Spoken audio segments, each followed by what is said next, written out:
Hello students, welcome back to my channel practical English.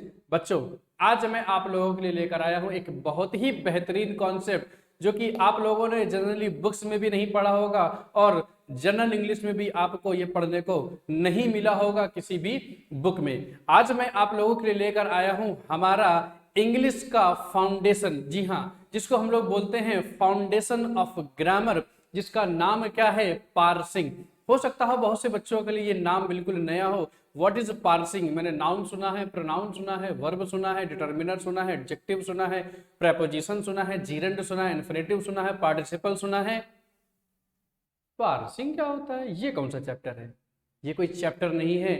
ये आपके सामने एक ऐसी चीज है जो आपको इंग्लिश बिल्कुल जड़ से सिखा देगी। ऐसा बच्चा जिसको इंग्लिश बिल्कुल भी नहीं आती है और वो इस वीडियो को देख रहा है, ऐसा बच्चा जिसको नॉर्मल इंग्लिश आती है, अच्छी खासी इंग्लिश आती है, उसके लिए भी ये वीडियो बहुत ही धमाकेदार होने वाली है। ऐसा आपने बिल्कुल भी कहीं नहीं पढ़ा होगा। तो देखिएगा हमारे पूरे के पूरे लेक्चर को। आज मैं आपको सिखाऊंगा क्या कहती है पार्सिंग इंग्लिश की और क्या होती है पार्सिंग इंग्लिश की। थोड़ा सा मैं आपको पहले बता देता हूं पार्सिंग का मीनिंग क्या होता है। पार्सिंग वर्ड बना है पार्स से। इसका मीनिंग होता है किसी भी दिए गए सेंटेंस को, किसी भी दिए गए सेंटेंस में ये जानकारी प्राप्त कर लेना कि दिया गया वर्ड क्या है और वो काम कैसे कर रहा है।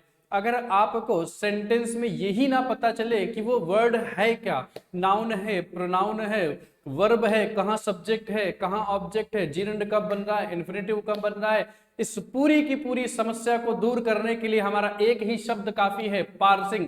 जिसमें हम क्या करते हैं, सेंटेंस को तोड़ कर रख देते हैं और हम पूरी की पूरी जानकारी प्राप्त कर लेते हैं आखिर सेंटेंस हमसे क्या कहना चाहता है। देखिए होता क्या है, जब हम लोग एरर्स वगैरह लगाते हैं तो वो एरर्स तो हमको बहुत आसानी से हो जाती हैं जो वन लाइनर होती हैं, जैसे आइदर और, neither, nor, not only but also. आपको पता है अगर ये होगा तो ये नियम आ जाएगा। वन ऑफ के बाद वर्ब ऐसी आती है, सम ऑफ के बाद ऐसा होता है, अ नंबर ऑफ प्लूरल होता है, द नंबर ऑफ सिंगुलर होता है। हम लोग वन लाइनर एरर तो कर लेते हैं बट उसमें भी कई जगह फंस जाते हैं। आप यकीन मानिए अगर आपने पार्सिंग सीख ली, आपको किसी भी प्रकार की ऐसी समस्या नहीं होगी। जो वन लाइनर क्वेश्चन होते हैं, साथ ही साथ लेंदी क्वेश्चन होते हैं जिसको आप समझ नहीं पाते कि ये लिखा क्या है। चलिए बिना किसी देरी के हम लोग शुरू करते हैं हमारा पार्सिंग का सेशन 1, जिसमें आज हम लोग स्टेप बाय स्टेप के चलते पहला स्टेप सीखने की कोशिश करेंगे। पहला एक छोटी सी जानकारी जो आपको भी पता है और हमको भी पता है, वो क्या है कि सब्जेक्ट और वर्ब और ऑब्जेक्ट। ये बात आप भी अच्छे से जानते हैं कि ग्रामर का ये बेसिक स्ट्रक्चर होता है। एक सब्जेक्ट होगा, एक वर्ब होगी और एक ऑब्जेक्ट होगा। जो सब्जेक्ट होता है वो आपका नाउन होता है या प्रोनाउन होता है। वर्ब एक्शन भी बताता है, स्टेट भी बताता है। ऑब्जेक्ट जो होता है वो भी आपका या तो नाउन होता है या तो प्रोनाउन होता है। कुछ एग्जाम्पल पहले देख लेते हैं, बिल्कुल बेसिक वाले। अनुज प्लेड अ गुड गेम, तो प्लेड यहां पर वर्ब है, अनुज आपका सब्जेक्ट है जो इस काम को कर रहा है, और हु का आंसर है, हु और व्हाट का आंसर भी आपका सब्जेक्ट ही होता है, वो नाउन की तरह काम करता है। तो अनुज प्लेड व्हाट, अनुज ने क्या खेला? एक अच्छा गेम खेला। तो गेम वहां पर आपका ऑब्जेक्ट है, गुड आपका वहां पर एडजेक्टिव है। दूसरा एग्जांपल क्या लिखा है? Rocky was beaten. याद रखिएगा जितनी भी बी की फॉर्म होती है, इज, आर, एम, वॉज, वर, अगर उनके साथ वर्ब की थर्ड फॉर्म लगी हो तो याद रखिएगा वो पैसिव स्ट्रक्चर होता है। तो रॉकी यहां पर इस सेंटेंस का सब्जेक्ट है, क्योंकि वर्ब जिसके लिए आती है सब्जेक्ट वही होता है। बाई आपका प्रेपोजिशन है, तो किसी भी प्रेपोजिशन के बाद नाउन आता है, तो बाई हिज टीचर, हिज आपका पॉजिटिव केस है और टीचर आपका नाउन है। उसके बाद क्वेश्चन नंबर 3 लिखा हुआ है ही वॉज अ लीडर, तो लीडर यहां पर नाउन है। यहां पर जो वॉज है वो एक्शन की वर्ब नहीं है, जरा इस बात को समझिएगा। इस सेंटेंस में किसी भी प्रकार का कोई एक्शन नहीं हो रहा। तो अगर बी की फॉर्म में, याद रखिएगा बी की फॉर्म होती है इज, आर, एम, वॉज, वर, अगर बी की फॉर्म में एक्शन नहीं हो रहा होता तो वही बी की फॉर्म मेन वर्ब बन जाती है।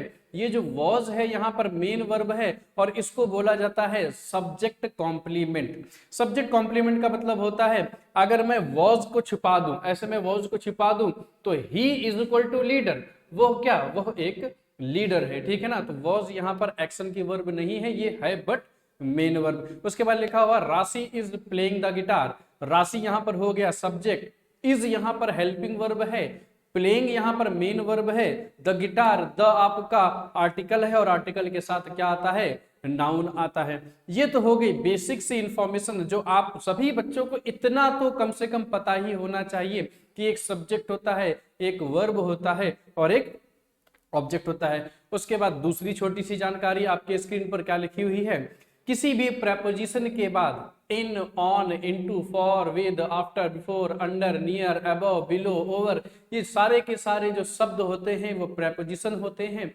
किसी भी प्रेपोजिशन के बाद हमेशा नाउन आता है या वो प्रोनाउन आता है, और नाउन या प्रोनाउन के दो ही काम होते हैं, या तो वो सब्जेक्ट होता है या तो वो ऑब्जेक्ट होता है। अगर वो ऑब्जेक्ट होता है तो वो वर्ब नहीं ले सकता। तो किसी भी प्रेपोजिशन के बाद आने वाला नाउन हमेशा ऑब्जेक्ट की तरह काम करता है, ये भी एक बेसिक इंफॉर्मेशन है। उसके बाद कुछ एग्जाम्पल लिखा हुआ है, अनुज प्लेड विद माई फ्रेंड, तो अनुज हो गया सब्जेक्ट, प्लेड एक्शन है वो हो गया आपकी मेन वर्ब, विद आपका प्रेपोजिशन है। अगर प्रेपोजिशन है तो उसके तुरंत बाद नाउन आना चाहिए, तो विद माई फ्रेंड, ठीक है ना। उसके बाद लिखा हुआ I was sitting on a sofa, on यहाँ पर प्रेपोजिशन है, सोफा अपने आप में नाउन हो गया और अ यहाँ पर आर्टिकल है। आई सेंटेंस का सब्जेक्ट है, वॉज सिटिंग मैं बैठा था सोफा पर। Rishi is singing a song for Ajay, Rishi जो है गाना गा रही है अजय के लिए, ऋषि यहाँ पर आपका सब्जेक्ट है, इज यहाँ पर हेल्पिंग वर्ब है, सिंगिंग आपका मेन वर्ब है, अ सॉन्ग आपका नाउन है क्योंकि आर्टिकल लगा हुआ है, और वर्ब के बाद आया है अ सॉन्ग तो वो आपका ऑब्जेक्ट है। फिर उसके बाद एक प्रेपोजिशन लिखी है, उसके बाद अजय लिखा हुआ है, अजय आपका नाउन है, उस प्रेपोजिशन के बाद अजय आपका हो गया ऑब्जेक्ट। उसके बाद एक और छोटा सा एग्जाम्पल लिखा हुआ है, he is a good friend for him, वो उसके लिए एक अच्छा मित्र है, ही यहाँ पर हो गया सब्जेक्ट, इज यहाँ पर याद रखिएगा मेन वर्ब है, हेल्पिंग वर्ब नहीं है क्योंकि कोई एक्शन नहीं हो रहा। अ हो गया आपका आर्टिकल, गुड हो गया आपका एडजेक्टिव, फ्रेंड हो गया आपका नाउन और फॉर हो गया प्रेपोजिशन, और उसके बाद हिम आपका प्रोनाउन है। और अभी मैंने बताया कि ऑब्जेक्टिव केस में आता है प्रोनाउन, सब्जेक्टिव केस में प्रोनाउन नहीं आता है। तो ये तो हो गई कुछ बेसिक इंफॉर्मेशन जो एक बच्चे को अगर वो कंपटीशन लेवल की तैयारी कर रहा इतना तो पहले से ही उसने बचपन में पढ़ रखा होगा। शुरू करते हैं पार्सिंग के स्टेप को समझने के लिए।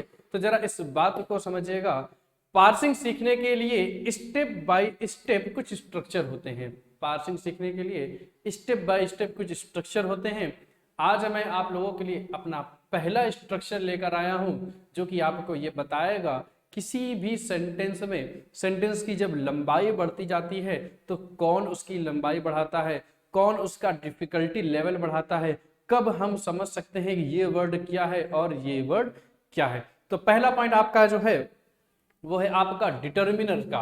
पहला वर्ड क्या है, डिटर्मिनर का। तो हम आज ये जानेंगे डिटर्मिनर के कितने टाइप होते हैं और वो कैसे कैसे उसमें इस्तेमाल किए जाते हैं। पहले जिनको ना पता हो वो समझ लीजिए कि डिटर्मिनर आखिर होता क्या है। तो डिटर्मिनर हमेशा किसी नाउन के लिए आता है और डिटर्मिनर हर वो वर्ड होता है, याद रखिएगा, डिटर्मिनर हर वो वर्ड होता है जो किसी भी नाउन के पहले लग कर ये बता देता है कि वो नाउन कितना। जैसे मैंने अ लिख दिया, यहाँ पर बॉय लिख दिया, तो बॉय हो गया आपका नाउन, अ हो गया आपका डिटर्मिनर। यहाँ पर मैनी लिख दिया और यहाँ पर मैंने लिख दिया कॉलेजेस, तो मैनी आपका प्लुरल है, कॉलेजेस भी आपका प्लुरल हो जाएगा, ये आपका नाउन है। तो ये तो हो गई छोटी सी जानकारी कि डिटर्मिनर जो होता है वो हमेशा नाउन के लिए आता है। लेकिन हम आज जानेंगे आखिर डिटर्मिनर का फंक्शन पार्सिंग के माध्यम से कैसे आता है और कैसे कैसे इसके फंक्शन को सीख सकते हैं। तो आपके स्क्रीन पर लिखा हुआ है डिटर्मिनर्स के टाइप। कितने टाइप के होते हैं, 4 टाइप के डिटर्मिनर्स होते हैं, जिसमें से पहला सेक्शन होता है आर्टिकल। आर्टिकल भी आपका डिटर्मिनर होता है, इनके लिए हमेशा नाउन चाहिए, ये फिक्स है, ये बिना नाउन के कभी नहीं आएंगे। उसके बाद अगला है डिमॉन्स्ट्रेटिव, जो डिमॉन्स्ट्रेट करते हैं, बिल्कुल ऐसे बताते हैं, ये वाला वो वाला, ठीक, दिस दैट दीज दोज, ये भी आपके डिटर्मिनर होते हैं। अगला होता है पजेसिव, पजेसिव बना है पजेशन से, अधिकार बताने वाला। जैसे मैंने आपसे बोल दिया माई कार, उस कार पर मेरा अधिकार है, छूना लेना मतलब कार डेरिवेटिव, ठीक। तो my car, your car, his car, their car, ठीक है। उसके बाद अगला लिखा हुआ है क्वांटिफायर। क्वांटिफायर्स वो वर्ड होते हैं जो आपको बताते हैं, जैसे हम लोग इसको सिलेक्शन में भी पढ़ते हैं, जैसे ईच हो गया, एवरी हो गया, ऑल हो गया, एनी हो गया, सम हो गया, मैनी हो गया, नो हो गया। ये आपको नंबर्स के बारे में बताते हैं। मैनी बॉयज कुछ लड़के, सॉरी कई लड़के, सम बॉयज कुछ लड़के, ईच बॉय हर एक लड़का, एवरी बॉय प्रत्येक लड़का, इस सेंस में मीनिंग होती है। लेकिन हम लोग ईच, एवरी, आइदर, नाइदर जब ये पढ़ेंगे सब्जेक्ट और एग्रीमेंट में, इनको हम डिटेल में जानेंगे आखिर ईच कब आता है और एवरी कब आता है। बस आप इतना याद रखिएगा। यहां पर ये क्वांटिफायर्स के डिटर्मिनर कहलाते हैं। अब शुरू करते हैं आगे पार्सिंग की इस जर्नी को। ये तो हो गई आपकी बेसिक इंफॉर्मेशन। चलिए, तो एक सेंटेंस में डिटर्मिनर कहां कहां आ सकता है और कितने स्ट्रक्चर में डिटर्मिनर आता है। आपके सामने 3 अभी स्ट्रक्चर दिए गए हैं। पहला स्ट्रक्चर क्या लिखा हुआ है, डिटर्मिनर आता है नाउन के साथ। अगर कोई डिटर्मिनर लगा है तो नाउन 100% होगा। दूसरा लिखा हुआ है determiner plus adjective plus noun.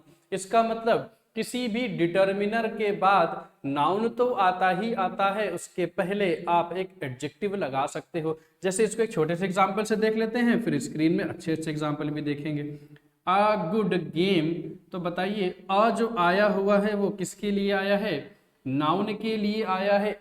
एक गेम, गेम कैसा, अच्छा, तो ये वर्ड क्या हो गया, ये वर्ड यहाँ पर आपका एडजेक्टिव है। तीसरा स्ट्रक्चर क्या कहता है, तीसरा स्ट्रक्चर कहता है determiner plus adverb plus adjective plus noun. इसका मतलब डिटर्मिनर तो आता है नाउन के लिए, लेकिन इस डिटर्मिनर का अपना नाउन देख रहे हैं कितनी दूर है। उसके पहले एक एडजेक्टिव आया हुआ है और उसके पहले एक एडवर्ब आया हुआ है। इसी बात को हम लोग एग्जाम्पल से देखते हैं और जरा प्रयास करते हैं सीखने का।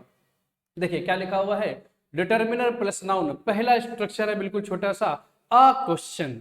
अ जो आर्टिकल होता है उसके लिए नाउन सिंगुलर होता है, एक क्वेश्चन। नेक्स्ट एग्जांपल क्या लिखा हुआ है, एन इंपॉर्टेंट टॉपिक। क्या लिखा हुआ है, एन इंपॉर्टेंट टॉपिक। तो डिटर्मिनर यहां पर है आर्टिकल एन आपका, इंपॉर्टेंट आपका हो गया एडजेक्टिव, और एडजेक्टिव के तुरंत बाद यहां पर लिखा हुआ है नाउन टॉपिक। तो ये जो डिटर्मिनर आया है ये हमेशा अपने नाउन के लिए आता है।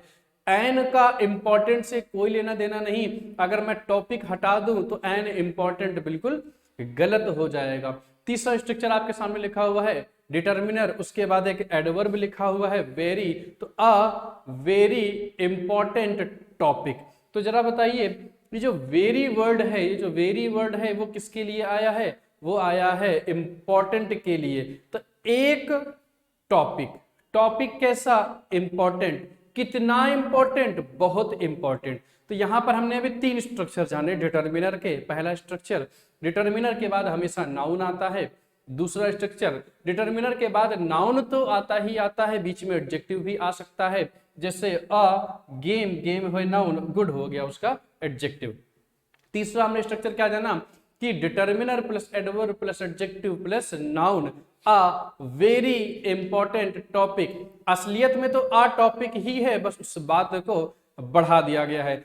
चौथा आपके सामने स्ट्रक्चर आया है डिटर्मिनर का, क्या लिखा हुआ है, डिटर्मिनर प्लस एडजेक्टिव, उसके बाद एक कंजंक्शन जोड़ दिया एंड, प्लस एडजेक्टिव, उसके बाद एक नाउन। क्या कहता है, कहने का मतलब डिटर्मिनर तो नाउन के लिए आता है, बट उसके बीच में हम 2 एडजेक्टिव भी जोड़ सकते हैं, 2 एडजेक्टिव भी जोड़ सकते हैं। अगर मैं ऐसे ही लिख देता आ गुड एंड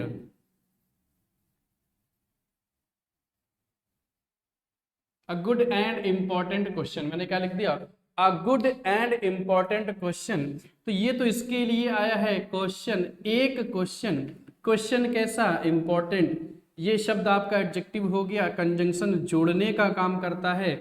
अगर ये एडजेक्टिव है तो ये शब्द अपने आप में क्या हो गया, एडजेक्टिव हो गया। तो याद रखिएगा डिटर्मिनर हमेशा नाउन के लिए आता है, ये डिटर्मिनर हमेशा नाउन के लिए आता है और उसके पहले आप एडजेक्टिव लगा सकते हैं। पांचवा स्ट्रक्चर क्या लिखा हुआ है, determiner plus adverb plus adjective, फिर एक कंजंक्शन, फिर एडवर्ब, फिर एडजेक्टिव, फिर नाउन। देख लीजिए कितना लंबा स्ट्रक्चर बना देता है और एग्जाम में क्वेश्चन की लेंथ ऐसे ही लंबी हो जाती है। तो डिटर्मिनर आता है नाउन के लिए, तो देख लीजिए इतना डिफरेंस है, यहाँ पर कितना डिफरेंस है। ये डिटर्मिनर है, इसका नाउन यहाँ है, और बीच में ये सब जो है ये सब पूरा का पूरा रायता फैला हुआ है। वो रायता क्या है, वो आपको पार्सिंग सिखाती है एक एक शब्द को तोड़कर। एग्जाम्पल क्या लिखा हुआ है जरा ध्यान से समझिए,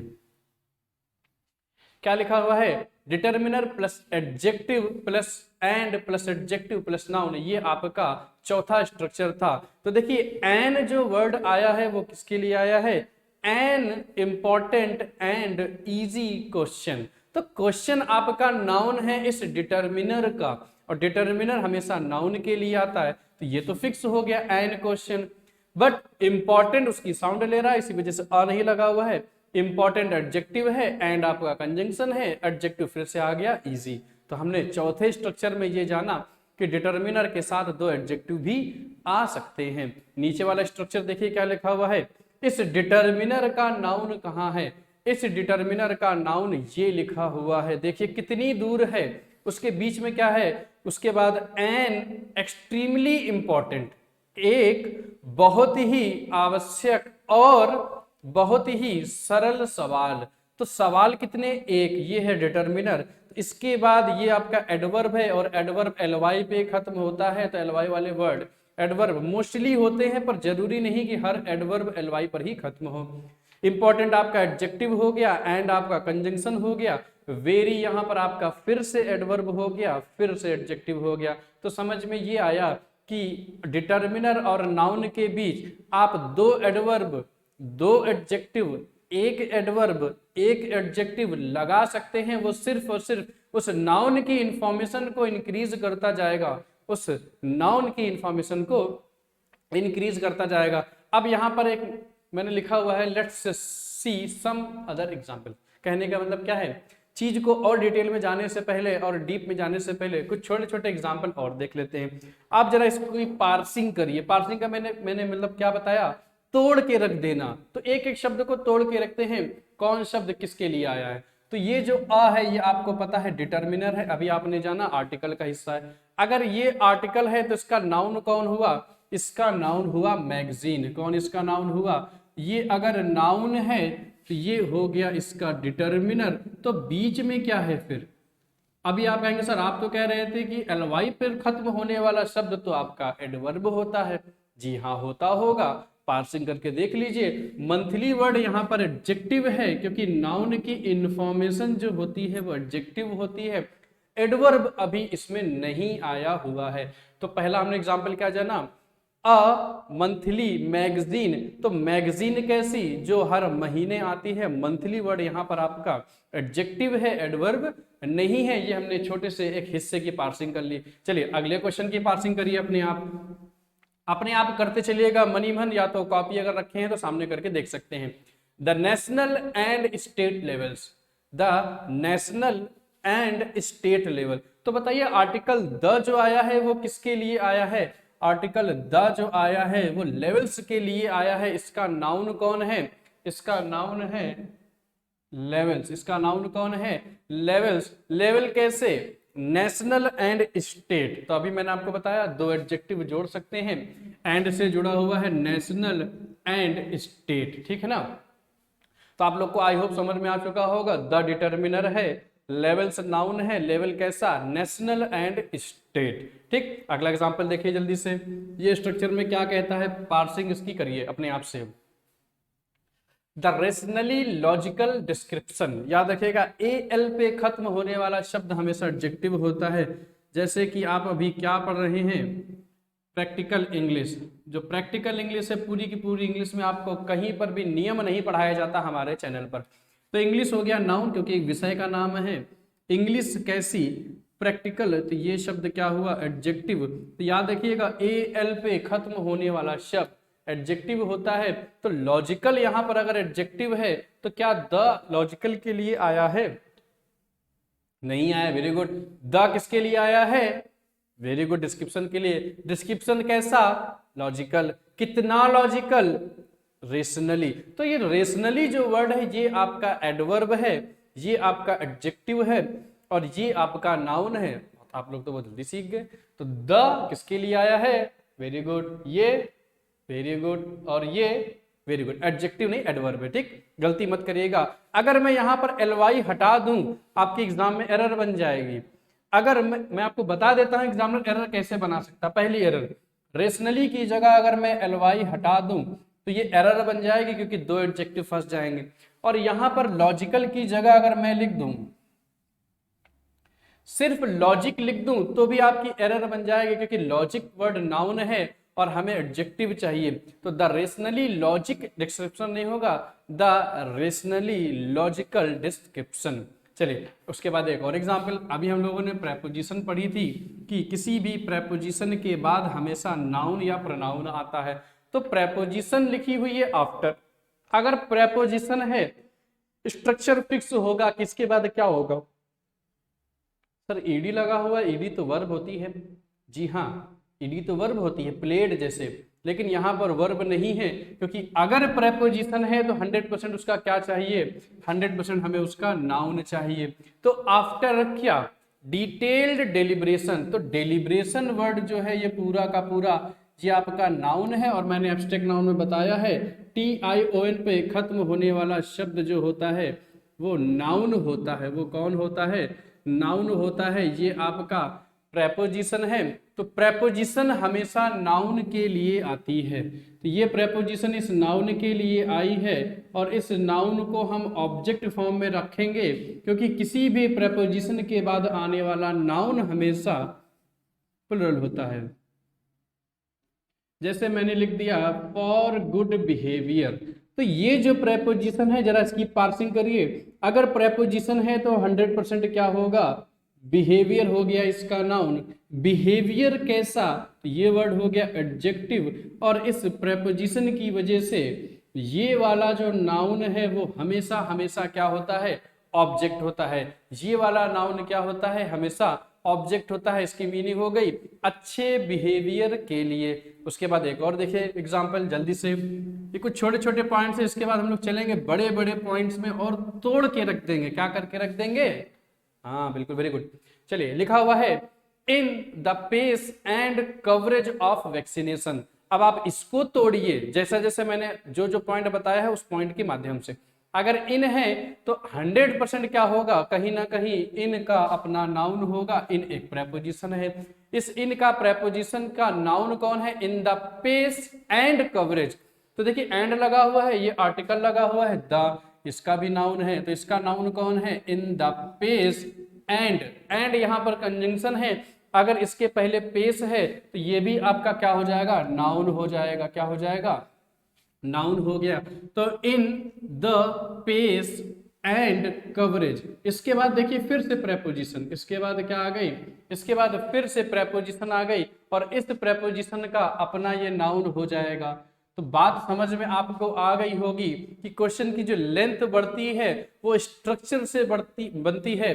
अगर आपको स्ट्रक्चर अच्छे से पता है तो आप तोड़ कर रख देंगे। अभी तो मैं आपको पहला ही स्ट्रक्चर बता रहा हूं, ऐसे आपको 3-4 स्ट्रक्चर बताऊंगा। पूरी की पूरी ग्रामर आप निचोड़ कर रख देंगे कि दिए गए सेंटेंस में, दिए गए पैसेज में, दी गई इंफॉर्मेशन में कौन सा शब्द क्या है। एरर निकालने में बहुत आपको आसानी होती है। इन द हो गया आपका डिटर्मिनर, इसका नाउन हो गया पेस एंड कंजंक्शन, दो नाउन को जोड़ सकता है, ये भी नाउन हो गया। ये प्रेपोजिशन, इसकी वजह से ये वाला नाउन। और वैक्सीनेशन वर्ड यहां पर कभी भी वर्ब नहीं ले सकता क्योंकि ये ऑब्जेक्ट वाला नाउन है। ठीक, उसके बाद एक और एग्जांपल देखिए क्या लिखा हुआ है, the helpless and unemployed youth. अब ऐसे ही लिखा रहता है, बच्चा नहीं समझ पाता क्या है, तोड़ कर रख दीजिए, पार्सिंग करके रख दीजिए। तो आर्टिकल द है, अगर द है तो 100% क्या फिक्स हुआ? इसको नाउन चाहिए। क्या ये नाउन है? हेल्पलेस, जी ये नाउन नहीं है। एंड उसके बाद एक वर्ड और लिखा हुआ है अनएम्प्लॉयड यूथ। तो याद रखिएगा इस द का जो नाउन है, इस द का जो नाउन है वो ये यूथ है। इस द का नाउन कौन है? यूथ है। और डिटर्मिनर हमेशा अपने नाउन के लिए आता है। तो यूथ कैसी? अनएम्प्लॉयड। यूथ कैसी? अनएम्प्लॉयड। तो ये पूरा का पूरा शब्द आपका एडजेक्टिव हो गया, ये आपका कंजंक्शन लिखा हुआ है, और अभी मैंने आपको बताया था कंजंक्शन से हम दो एडजेक्टिव भी जोड़ सकते हैं, और हेल्पलेस आपका यहाँ पर एक दूसरा एडजेक्टिव है। तो आपने क्या तोड़ा कि दिए गए सेंटेंस में द जो है वो डिटर्मिनर है, उस डिटर्मिनर को अपना नाउन चाहिए, तो इसका नाउन हो गया यूथ। यूथ कैसी? अनएम्प्लॉयड और साथ ही साथ हेल्पलेस। तो आपको चीज समझ में आ रही होगी पार्सिंग के माध्यम से कि जो शब्द होते हैं आखिर वो सेंटेंस में कैसे कैसे काम करते हैं, ये आपको पता चल रहा होगा। उसके बाद एक और लास्ट एग्जांपल है, जरा देखिए और बताने का प्रयास करिए कौन सा शब्द क्या है। तो अगर है डिटर्मिनर तो 100% माइंड को सेट कर लीजिए, नाउन चाहिए। तो हाईली इन्फ्लेमेबल गैस, इसको बोलते हैं ज्वलनशील। आप लोगों ने एक गाड़ी होती है जिसमें पेट्रोल वगैरह जाता है, उस पर लिखा देखा होगा ये वर्ड हाईली इन्फ्लेमेबल, ठीक। तो जो है वो आपका डिटर्मिनर है। अगर डिटर्मिनर है तो इसको अपना नाउन चाहिए, इसको अपना नाउन चाहिए। तो हाईली इनफ्लेमेबल गैस, तो एक बहुत ही या अति ज्वलनशील गैस। तो आर्टिकल जो आया है वो किसके लिए आया है? जो आर्टिकल आया है वो इस गैस के लिए आया है। इसका नाउन कौन हो गया? ये हो गया। और डिटर्मिनर का नाउन मिल चुका है, तो हाईली यहां पर क्या हो जाएगा? ये आपका एडवर्ब हो जाएगा और ये आपका एडजेक्टिव हो जाएगा। तो कहने का मतलब गैस, एक गैस, गैस कैसी? ज्वलनशील। कितनी ज्वलनशील? बहुत ही ज्वलनशील। अगर इसमें एरर बनानी हो तो अगर आपने कहीं हाईली की जगह हाई लिख दिया तो ये गलत हो जाएगा, क्योंकि हाई तो एडजेक्टिव होता है, हमें यहाँ पर एडवर्ब बनाना पड़ेगा क्योंकि एडजेक्टिव पहले से ही दिया हुआ है। तो हाई अगर मैं यहाँ पर लिख देता हूं, यही आपकी एग्जाम की एरर बन जाती है, जो कि वन लाइनर नहीं होती, ठीक, ये स्ट्रक्चर बेस्ड एरर होती है। उसके बाद अब कुछ सेंटेंस, ये तो हम लोगों ने छोटे छोटे एग्जाम्पल देखे थे, अब इसी चीज को हम लोग सेंटेंस के माध्यम से देखेंगे, जितना भी अभी तक हम लोगों ने इस लेक्चर में सीखा है। क्या लिखा हुआ है? They need my help. आपको क्या पता लगाना है कौन सा शब्द क्या है? नीचे सेंटेंस लिखा हुआ है I met a very honest boy. आपको पार्सिंग करनी है। दो चीज आप लोग अच्छे से जानते होंगे, ये सेंटेंस का सब्जेक्ट है, नीड इसकी मेन वर्ब है, आई सेंटेंस में सब्जेक्ट है, मेट इसका वर्ब है। आपकी स्क्रीन पर आ चुका है, जल्दी से मिला लीजिए। आप लोगों ने जो सोचा है क्या ये वही है? दे सेंटेंस का क्या है? सब्जेक्ट है। नीड सेंटेंस की क्या है? वर्ब है। माई अभी हम लोगों ने बताया ये डिटर्मिनर है, और हेल्प वहां पर वर्ब नहीं है, याद रखिएगा। हेल्प वर्ब तब होती जब उस वर्ब का अपना सब्जेक्ट होता। उन्हें sorry they need my help, उन्हें मेरी मदद की आवश्यकता है, मदद की जरूरत है। तो हेल्प यहाँ पर नाउन है, माई यहाँ पर डिटर्मिनर है। ऐसे ही नीचे वाला सेंटेंस देखिए, नीचे वाला सेंटेंस क्या लिखा हुआ है? सब्जेक्ट है आई, मेट है वर्ब, है आपका डिटर्मिनर, अभी आपको पता है। और अगर डिटर्मिनर है तो 100% इसका नाउन ढूंढिए कहाँ है? A boy. बॉय कैसा? ऑनेस्ट। कितना ऑनेस्ट? Very honest.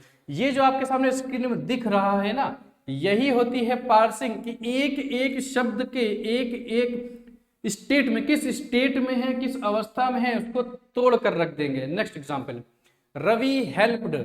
यहां पर वर्ब है, क्यों? क्योंकि रवि जो है सेंटेंस का सब्जेक्ट है, हेल्प यहां पर वर्ब है, इतना तो आपको पता होगा।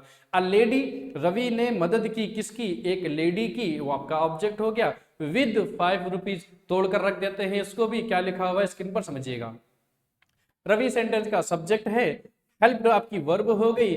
आर्टिकल, हम डिटर्मिनर पर फोकस कर रहे हैं यहाँ पर, तो डिटर्मिनर का फंक्शन समझने की हमें कोशिश करना। अगर है तो इसका नाउन कहाँ होगा? कहीं ना कहीं जरूर होगा। तो यहाँ पर तो दो नाउन लिए गए हैं, अगर दो नाउन है तो उनका कोई ना कोई फंक्शन होगा। तो इस डिटर्मिनर का नाउन क्या है? लेडी, ठीक। वह किससे मिला? एक लेडी, सॉरी उसने मदद करी एक लेडी की। विद प्रेपोजिशन है, अगर प्रेपोजिशन तो 100% नाउन चाहिए, नाउन ढूंढ लीजिए, काम खत्म।